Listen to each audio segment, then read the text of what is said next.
আমরা কসম করে বলছি, বাংলাদেশের কোন টাকা পথ দিয়ে যারা আমরা সংস্কারের পক্ষে আছে আমাদেরকে কেউ কিনতে পারবে না। 90 ইউনিয়ন সৃষ্টি হয়েছে, একজনের নাম রাশেদ খান, এমন চাটা চাটে, দাজ্জালের মতন চাটে। আরেকজন তৈরি হয়েছে নুরুল হক নূর, আরেকজনের নাম হলো জুনায়েদ সাকিব।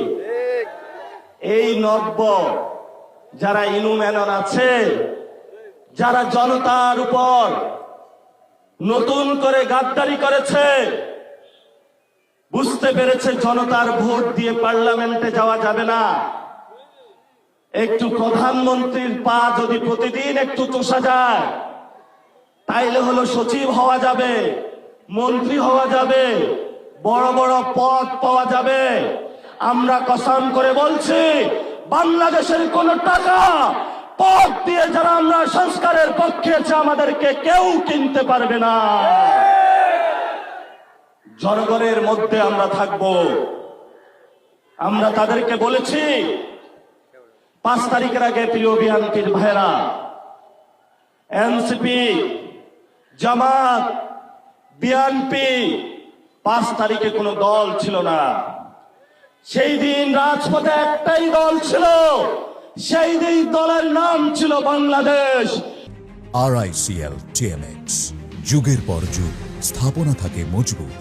যেই দল বাংলাদেশের সংস্কারের জন্য ছিল, যেই দল বাংলাদেশের আজাদির জন্য ছিল, সেই দলের সিপাহ সালার ছিল শহীদ উসমান হাদি।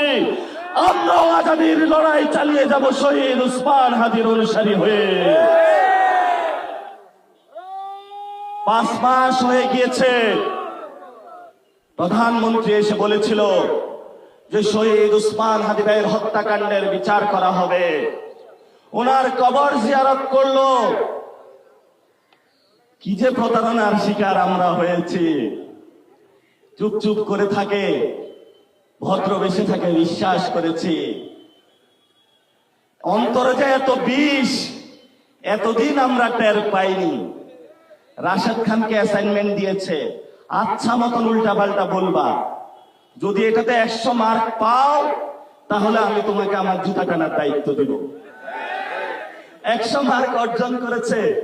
এখন প্রত্যেক দিন তার কাজ হলো প্রধানমন্ত্রী বাসা থেকে বের হওয়ার সময় তার জুতা ঠিক করে দেওয়া, আবার বাসায় ঢোকার সময় হলো তার জুতা ঠিক করে দেওয়া।